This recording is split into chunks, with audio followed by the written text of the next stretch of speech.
គ្រូថ្ងៃនេះខ្ញុំ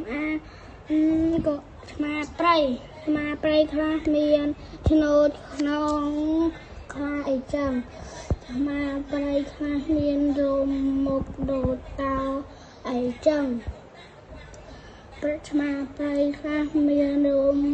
អូចដូតខ្លារខិននិង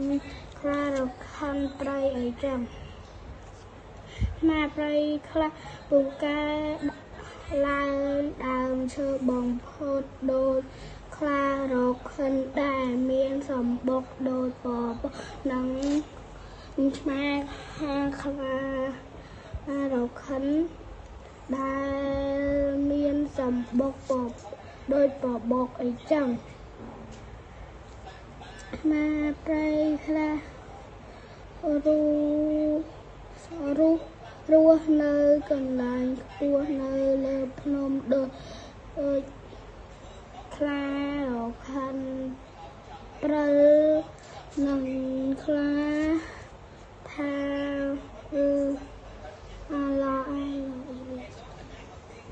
ផាលៀសអីចឹងមកព្រៃខ្លះរស់នៅវាលសល់ដូចឆ្មាវាលឈៀសវាលសាច់អញ្ចឹងមកព្រៃពីខ្លះមានរោមក្រជាដូចឆ្មាខារខាលស្រះនិងឆ្មាព្រៃអីចឹងឆ្មាព្រៃខ្លះដូចចូលចិត្តត្រីដូចឆ្មាដែលកំពុងចាប់ត្រីអីចឹងឆ្មាព្រៃខ្លះគឺជាឆ្មាដែលតូចជាងគេលើលោកដូចឆ្មាតូចសម្បុកអត់អីចឹងឆ្មាព្រៃខ្លះមានមុខដូចឆ្មា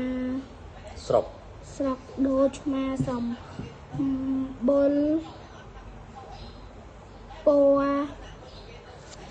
ណ៌មាសនិងឆ្មាព្រៃពណ៌ប្រផេះអីចឹងបងតែពួកវាសុទ្ធតែជាឆ្មាព្រៃទាំងអស់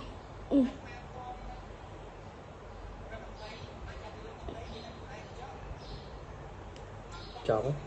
វាអ្នកគ្រូ